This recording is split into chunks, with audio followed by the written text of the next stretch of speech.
Hello बच्चों, कैसे हो आप सब लोग। आपका स्वागत करता हूं पेपर हैकर्स में। मैं मोहित आपको इनकम टैक्स पढ़ाने के लिए यहां आया। आज हम बात करते हैं अपने इनकम टैक्स लॉ की, जो कि बीकॉम सेकेंड ईयर के फोर्थ सेमेस्टर का जो है हमारा सब्जेक्ट है।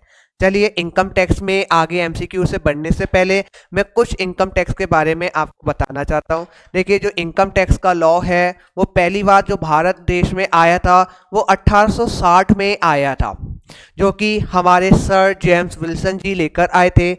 उसके बाद हमारा जो दोबारा जो टैक्स में अमेंडमेंट हुआ वो 1922 में हुआ। उसके बाद हमारा देश स्वतंत्र हुआ और स्वतंत्र होने के बाद इनकम टैक्स एक्ट जो हमारा आज भी लागू है वो आया था 1961 के अंदर। तो ये 1961 का जो एक्ट है उसे हम कहते हैं इनकम टैक्स एक्ट 1961।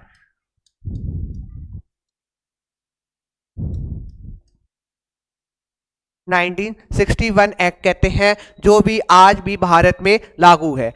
हमारे इस ये इनकम टैक्स एक्ट के बारे में हम अपने एमसीक्यू के दौरान आपको बहुत नई नई चीज़ों के बारे में बताते चलेंगे। तो हम चलते हैं अपने सबसे पहले एमसीक्यू पे। सबसे पहले आता है कि भारत में सर्वप्रथम आयकर किसके द्वारा लगाया गया था। मतलब हमारे भारत देश में जब आयकर पहली बार आया था, मैंने आपको बताया था कि हमारे भारत देश में जो आयकर था वो सबसे प्रथम जो आया था वो 1860 में आया था। और 1860 में जब आया था तो वो जो इनकम टैक्स लेकर आया गया था वो हमारे सर जेम्स विल्सन जी के द्वारा लेकर आया गया था। ठीक है, 1860 में भारत देश में इनकम टैक्स आया और वो इनकम टैक्स जो है सर जेम्स विल्सन जी लेकर आए थे।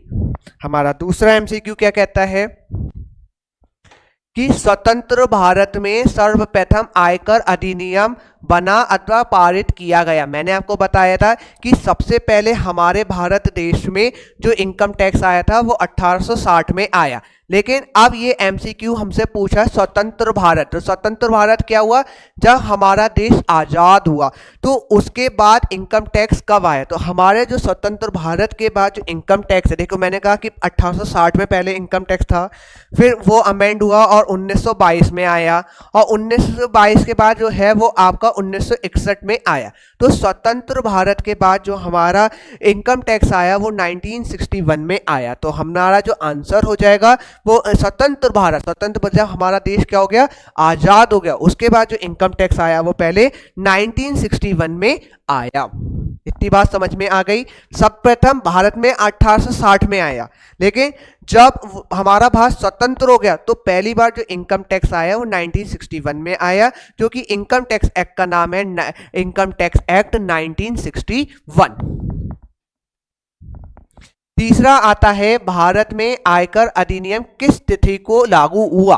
देखो, भारत में जो अभी हमारा आयकर चल रहा है, जो हमारा अभी इनकम टैक्स एक्ट चल रहा है, इनकम टैक्स एक्ट 1961 चल रहा है, जो कि भारत देश में जो लागू हुआ था वो 1 अप्रैल से लेके 1 अप्रैल 1962 में लागू हुआ था। ठीक है, इनकम टैक्स एक्ट का नाम है 1961, लेकिन वो स्टार्ट हुआ था 1962 में। 1 अप्रैल 1962 में जो है वो हमारा इनकम टैक्स पहली बार लागू हुआ। तो हमारा इसका आंसर क्या हो जाएगा? 1 अप्रैल 1962 में हमारा जो है इनकम टैक्स लागू किया गया। लेकिन हमारे इनकम टैक्स एक्ट का जो नंबर है वो 1961 है, क्योंकि इस साल आया था और 1 अप्रैल 1962 से लगना वो स्टार्ट हो गया। हमारा अगला एमसीक्यू क्या कहता है? आयकर अधिनियम 1961 लागू हुआ। मैंने आपको अभी बताया था कि 1961 कब लागू हुआ। देखिए, यहाँ हमारे एमसीक्यू में यहाँ पे आपको जो 61 की जगह है ये 62 करना पड़ेगा हर जगह, क्योंकि जो पहली बार हमारा इनकम टैक्स आयकर अधिनियम लगा है वो 1 अप्रैल 1962 में लगा है, जो कि मैं आपको पहले भी एमसीक्यू में बता चुका हूं। नेक्स्ट, आयकर किस प्रकार का कर होता है? आयकर वही हमने जिसको इनकम टैक्स बोलते हैं इंग्लिश में। अब मैं आपको 3 हमारे पास है। सबसे पहले अप्रत्यक्ष कर के बारे में हम समझते हैं कि अप्रत्यक्ष कर क्या होता है। अप्रत्यक्ष कर वो कर होता है कि जिसको कर देना है वो कर खुद ना देकर दूसरों से कलेक्ट करता है। फॉर एग्जाम्पल आज हमारे देश में अप्रत्यक्ष कर के रूप में जीएसटी चल रहा है, जिसमें एक दुकानदार लायबल होता है जीएसटी देने को, लेकिन वो जो कलेक्ट करता है, जैसे ए आपके ए है, एक शॉप है उसकी, वो मोबाइल शॉप है, ठीक है, वो मोबाइल शॉप में जो है सपोज करिए वो मोबाइल को सेल करता है, सपोज करते हैं वो मोबाइल 10,000 में बेचता है, तो उस पे जो जीएसटी लगता है, सपोज करते हैं 18% का, 1,800 रुपये का जो जीएसटी है, 11,800 की टोटल अमाउंट है। तो ये जो 1,800 की लायबिलिटी है वो शॉपकीपर गवर्नमेंट को देगा, लेकिन ये 1,800 जो जमा किया, जो कलेक्ट करता है, वो कस्टमर से करता है। इस प्रकार का जो कर होता है वो अप्रत्यक्ष कर कहलाता है। प्रत्यक्ष कर क्या होता है कि जिसकी लायबिलिटी बनती है उसको ही पे करना है। सपोज करिए ये ए मोबाइल शॉप वाले ने 10,000 के बहुत सारे फोन बेचे और उससे उसको जो इनकम हो गई वो 5 लाख रुपए की इनकम हो गई सालाना। तो इस प्रकार के जो इस इनकम पे जो टैक्स दिया जाएगा वो हमारा शॉपकीपर ए ही इसके लिए लायबल है और वो ही इसको पे करेगा। तो इस प्रकार के जो कर होते हैं उसे हम प्रत्यक्ष कर कहते हैं। तीसरा कर हमारा स्थानीय कर होता है। स्थानीय कर को कहते हैं लोकल टैक्स, जैसे कि आप हाउस टैक्स पे करते हैं, जो हमारी लोकल अथॉरिटी को टैक्स पे किए जाते हैं, इस प्रकार के टैक्स को जो है आपका स्थानीय कर कहते हैं, जिसका आपका सबसे पहला एग्जाम्पल होता है हाउस टैक्स। तो हमारा जो आयकर होता है, आयकर का मतलब क्या होता है, इनकम टैक्स। जो आयकर का मतलब हो गया जो जिसकी इनकम है उसी को ही टैक्स देना है। तो मैंने आपको बताया कि अप्रत्यक्ष का जिसके ऊपर लायबिलिटी है वो दूसरों से कलेक्ट करता है, लेकिन कर ऐसा होता है जिसकी लायबिलिटी है उसी को ही पे कर। तो आयकर किस प्रकार का कर है, तो हम कहेंगे आयकर हमारा जो है वो प्रत्यक्ष कर है।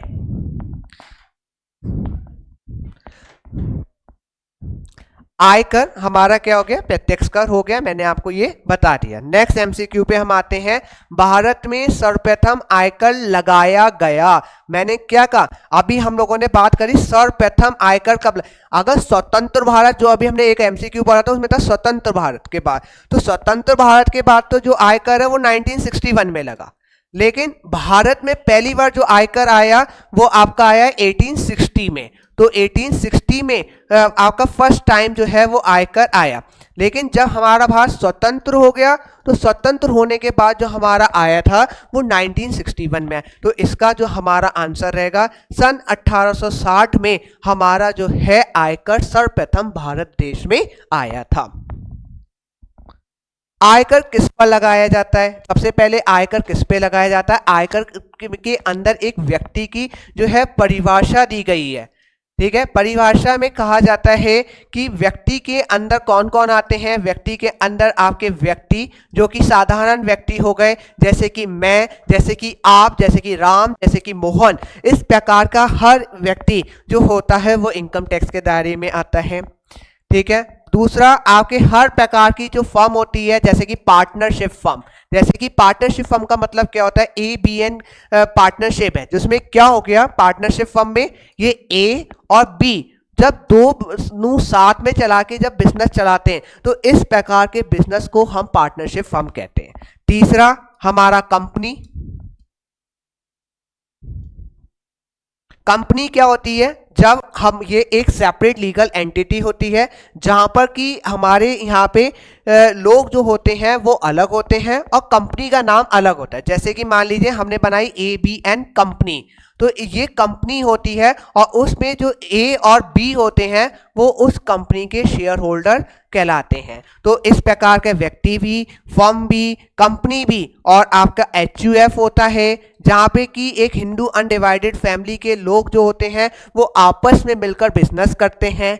आपका किसी भी प्रकार का कोई भी अदर्स, आपके AOP होते हैं, ठीक है, आपके BOI होते हैं। तो इस प्रकार के सभी लोग जो होते हैं वो इनकम टैक्स के दायरे में आते हैं। तो अब हम बात करते हैं कि आयकर किस पे लगाया जाता है। मैंने कहा व्यक्तियों पे लगाया जाता है, मैंने कहा फर्मों पे भी लगाया जाता है, मैंने कहा कंपनियों पे भी लगाया जाता है। तो जब सब पे लगाया जाता है तो इसका MCQ का क्या आंसर होना चाहिए कि हमारा उक्त सभी पर ही जो है वो इनकम टैक्स लगाया जाएगा।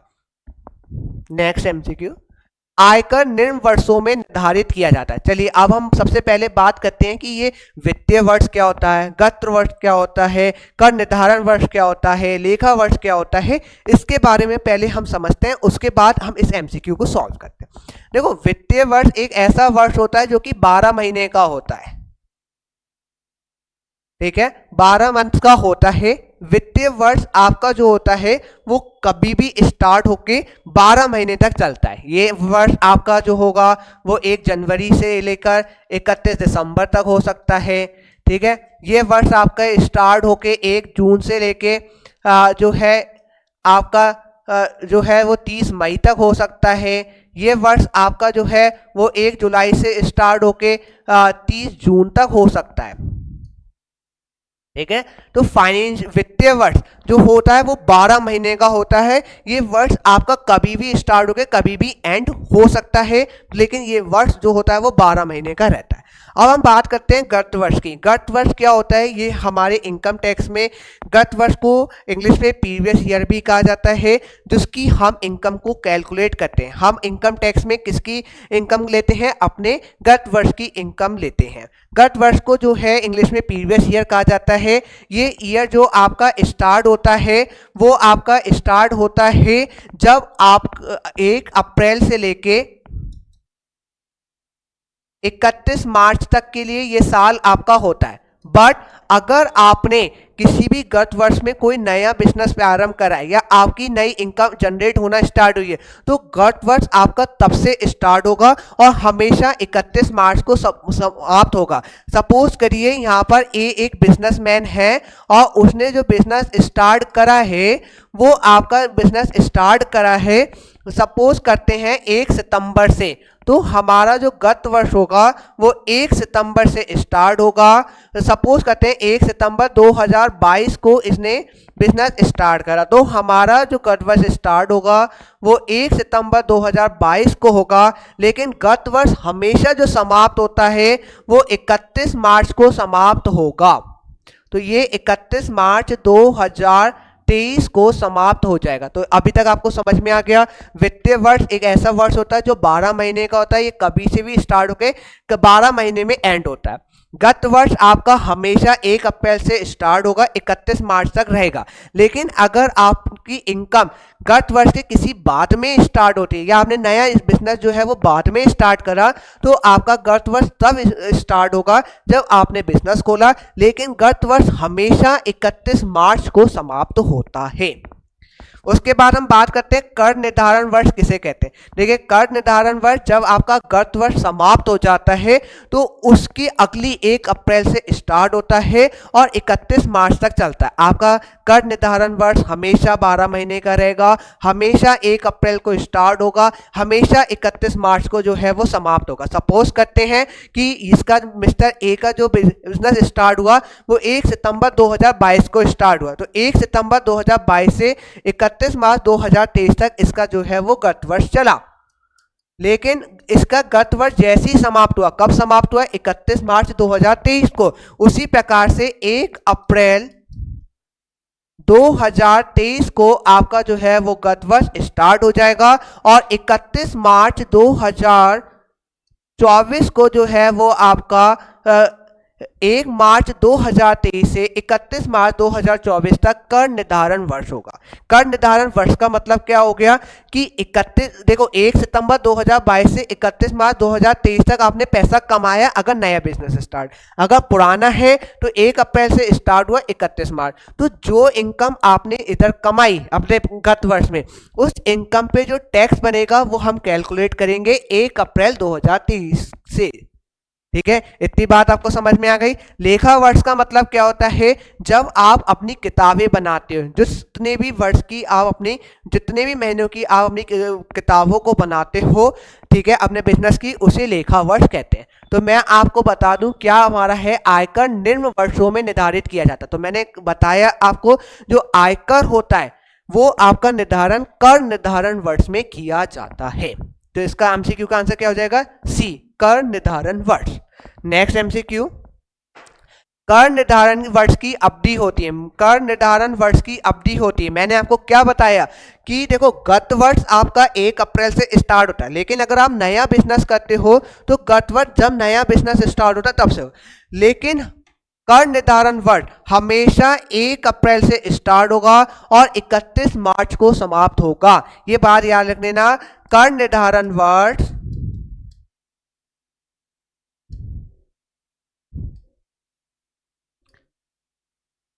हमेशा 1 अप्रैल से 31 मार्च तक होगा। इस बात को आपको हमेशा याद रखना है, कर निर्धारण वर्ष हमेशा 1 अप्रैल से 31 मार्च तक होगा। आयकर उन व्यक्तियों पे लगाया जाता है। अब किन व्यक्तियों पे लगाया जाता है इसके लिए हम थोड़े से आपको बताते हैं।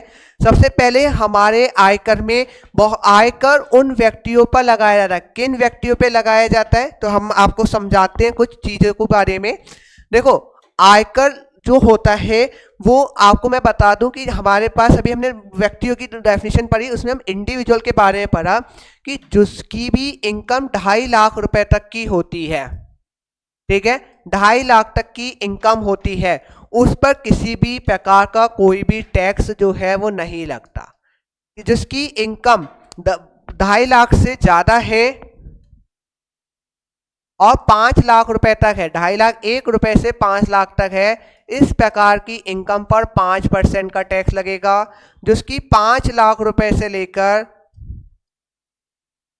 10 लाख तक की इनकम है, इस प्रकार पे जो है वो आपका 20% का टैक्स लगेगा। और जिसकी भी 10 लाख रुपए से ज़्यादा की इनकम है उस पे उस सारी इनकम पर 30% का टैक्स लगेगा। तो हमने कहा कि एक ये हमारी बेसिक एग्जम्पशन लिमिट है 2.5 लाख रुपए। इस प्रकार अगर आपकी इनकम 2.5 लाख रुपए तक की है तो आपका किसी भी प्रकार का कोई भी टैक्स नहीं लगेगा। आपके अगले 2.5 लाख रुपए मतलब आपकी 5 लाख तक की इनकम पर 5% टैक्स लगेगा। आपके अगले 5 लाख की इनकम पर 20% टैक्स लगेगा। और अगर 10 लाख से जितनी भी ज़्यादा इनकम है उस पर आपका टैक्स 30% लगेगा। मैं आपको एक एग्जांपल देता हूं। सपोज करिए आपकी इनकम जो है वो 12 लाख रुपए पर ईयर है, तो आपको टैक्स कैसे कैलकुलेट करेंगे? तो 12 लाख में से पहले 2.5 लाख रुपए पर आपका कोई टैक्स नहीं लगेगा, ठीक है। 2.5 लाख से 5 लाख मतलब नेक्स्ट 2.5 लाख रुपए पर आपका 5% टैक्स लग जाएगा। अब हम हमारी बात करते हैं 5 लाख से 10 लाख, तो नेक्स्ट 5 लाख रुपए पे जो आपका जो टैक्स है वो 20% लग जाएगा। देखिए आपकी 12 लाख की इनकम है, 2.5 लाख तक कोई टैक्स नहीं लगा, 2.5 लाख के ऊपर 5% लगा, अगले 5 लाख पे 20% टैक्स लग गया, तो टोटल ये 10 लाख हो गया। अब 10 लाख से ऊपर कितना बचा? 2 लाख रुपए बचा। तो 2 लाख रुपए की जो इनकम है इस पर आपका जो टैक्स हो जाएगा वो 30% हो जाएगा।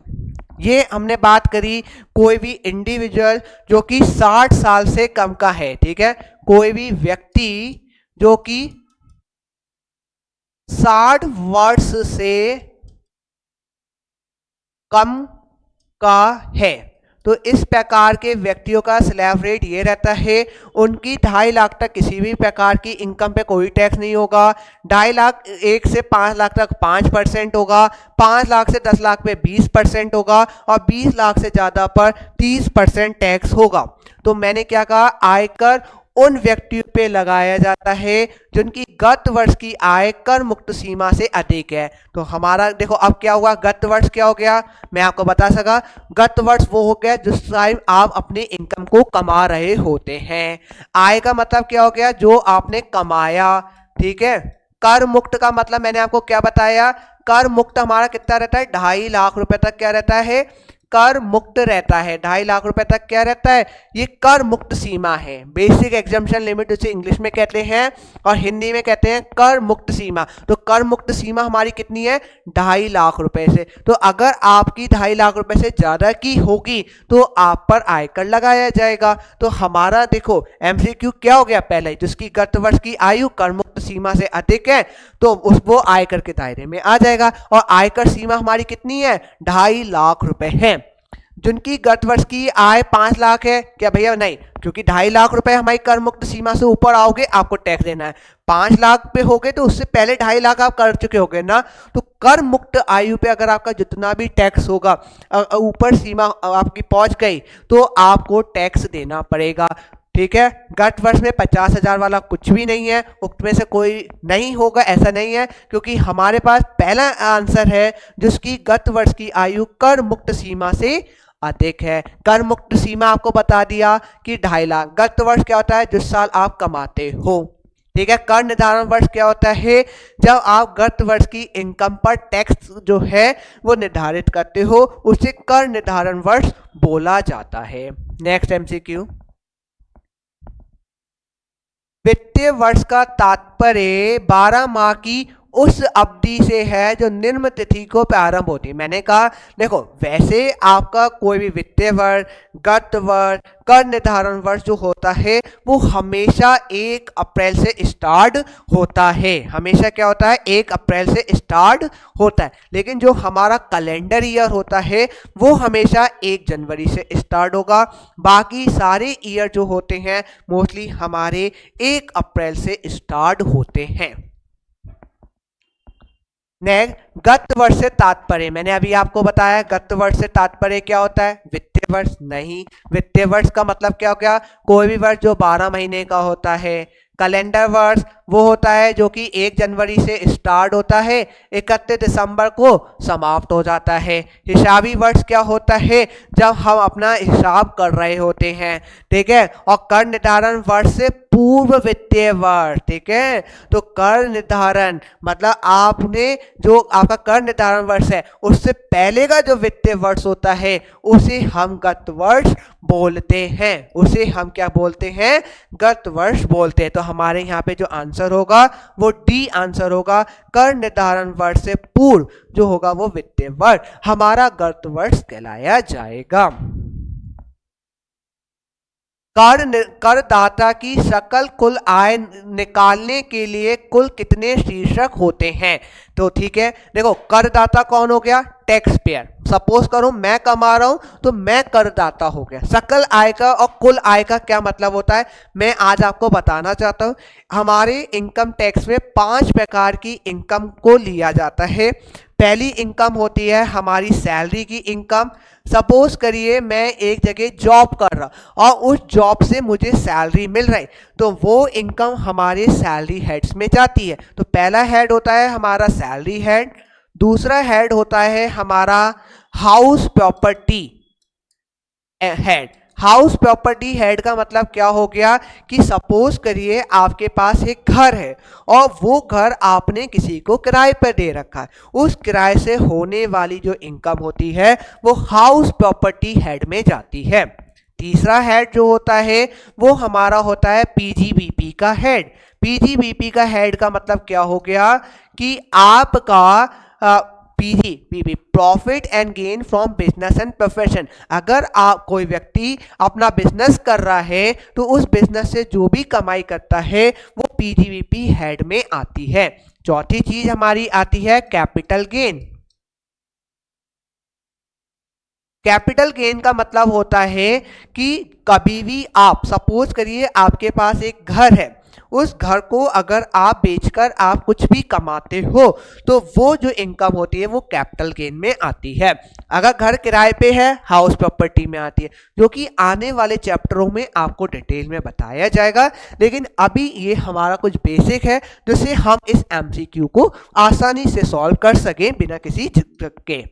और लास्ट हमारा जो हेड होता है वो होता है अदर सोर्स की इनकम। अदर सोर्स की इनकम वो इनकम होती है जो आपने इन किसी भी हेड में नहीं आ रही है, वो इनकम अदर सोर्स में आती है। सपोज करिए आपने सेविंग बैंक में पैसा डाल रखा है, उससे होने वाला इंटरेस्ट की जो कमाई है वो आपकी अदर सोर्स में आती है। आपने एफडी बनवा रखी है, उसका जो इंटरेस्ट होता है वो आपका जो है अदर सोर्स में। तो हमारे इस सब की आय अगर मान लीजिए सैलरी हेड में है, हाउस प्रॉपर्टी में भी है, ठीक है, पीजीवीपी में भी इनकम है, तो इन सब की इनकम को मिलाकर हमारी ग्रॉस टोटल इनकम आती है, जिसको हिंदी में हम लोग सकल आय का नाम देते हैं। ठीक है, सकल आय का। तो हमारे पास टोटल कितने शीट्स होते हैं आय निकालने के लिए? टोटल कितने शीर्षक होते हैं? 5। कौन कौन से? Salary, house property, PGBP, capital gain, other sources. कितने टोटल हेड्स शीर्षक होते हैं? 5। कौन कौन से? Salary, house property, PGBP, capital gain, other sources. तो हमारा इसका एमसीक्यू का आंसर क्या होगा? सी, 5। कौन कौन से होते हैं ये मैंने आपको लिखवा दिए, salary, house property, PGBP, capital gain, other sources. Next MCQ पे हम चलते हैं कि कर निर्धारण वर्ष 22-23, कर निर्धारण वर्ष 22-23, ठीक है। तो कर निर्धारण वर्ष 22-23 है, तो गत वर्ष क्या होगा हमारा? गत वर्ष हमारा इससे पहले होगा 2021 और 22। कहते हैं कि कर निर्धारण वर्ष 22-23 में एक व्यक्ति करदाता जिसकी आयु 60 वर्ष से कम है, कर मुक्त आय कितनी होगी? मैंने आपको बताया था जिस व्यक्ति की भी आय 60 वर्ष से अगर कम है तो इस प्रकार के व्यक्ति की जो हमारी कर मुक्त सीमा होती है वो 2.5 लाख रुपए तक की होती है। और जिस व्यक्ति की उम्र 60 साल या उससे ज़्यादा है, इस प्रकार के लिए जो कर मुक्त सीमा होती है वो 3 लाख रुपए तक की रहती है। और जिन व्यक्ति की आय 80 वर्ष या ज़्यादा रहती है, इस प्रकार के व्यक्ति के लिए जो कर मुक्त सीमा होती है वो 5 रहती है। ठीक है, इस चीज को बहुत ध्यान से आप समझिएगा कि किसी भी व्यक्ति की अगर 60 वर्ष से उम्र कम है तो इस प्रकार के व्यक्ति के लिए जो कर मुक्त सीमा होती है वो 2.5 लाख रुपए तक की रहती है। यदि कोई व्यक्ति जो 60 साल या उससे ज्यादा है, इस प्रकार के व्यक्ति के लिए 3 लाख रुपए तक के लिए कर मुक्त सीमा होती है। और जो 80 साल या उससे ज्यादा होता है उसके लिए 5 लाख तक के लिए कर मुक्त सीमा होती है। और कर मुक्त आय का मतलब आप समझ गए ना क्या हो गया कि जिस पे आपको किसी भी प्रकार का कर मुक्त आय का मतलब क्या हो गया? जिस पर आपको कोई भी टैक्स नहीं देना है, कोई कर नहीं देना है। ठीक है, तो हमारे लिए क्वेश्चन ने क्या पूछा? आयु 60 वर्ष से कम है, और 60 वर्ष से कम होती है तो उसके लिए आंसर क्या हो गया? 2.5 लाख रुपए। अगर यहां पे होता 60 वर्ष से अधिक है तो हमारे लिए इसका आंसर क्या हो जाता? 3 लाख रुपए। अगर ये पूछते कि 80 वर्ष या उससे अधिक है तो हमारे लिए इसका आंसर क्या हो जाता? 5 लाख रुपए। ठीक है, इसको नोट डाउन कर लेना, ये यहां पे मैंने आपको बता दिया ये सारी चीजें।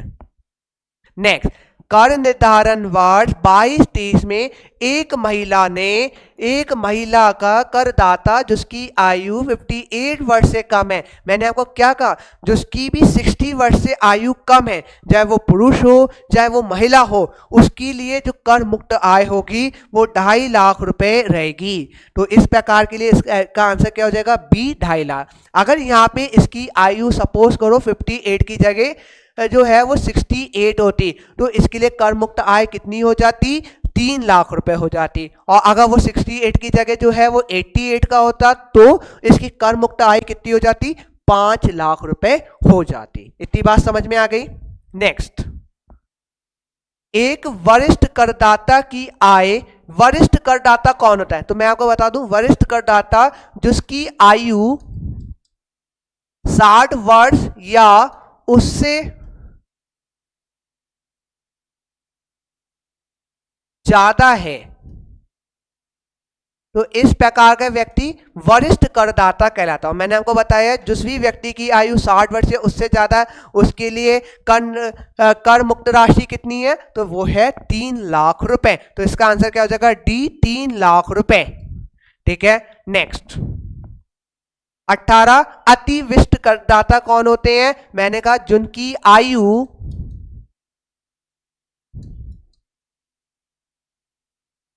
80 वर्ष या ज्यादा है तो इस प्रकार के व्यक्ति को अतिविष्ट करदाता कहते हैं। और मैंने कहा कि इस 80 वर्ष या उससे ज्यादा के जो व्यक्ति होते हैं उनके लिए जो आयकर मुक्त राशि होती है वो आपके लिए 5 लाख रुपए तक की रहती है। ठीक है, आई होप आपको इसमें कोई भी डाउट नहीं होगा। जो व्यक्ति 60 वर्ष से कम है वो उसके लिए जो है 2.5 लाख तक कर मुक्त सीमा है। जो 60 साल से ज़्यादा है उसके लिए जो कर मुक्त सीमा 3 लाख रुपए है। और जो 80 साल या उससे ज़्यादा है उसके लिए कर मुक्त आपकी आय जो है वो 5 लाख रुपए है। आयकर अधिनियम के अनुसार अतिविष्ट नागरिक वह व्यक्ति होता है, अभी मैंने आपको बताया था पिछले एमसीक्यू में कि अतिविष्ट नागरिक कौन होता है, जिसकी आयु 80 वर्ष या उससे ज्यादा है।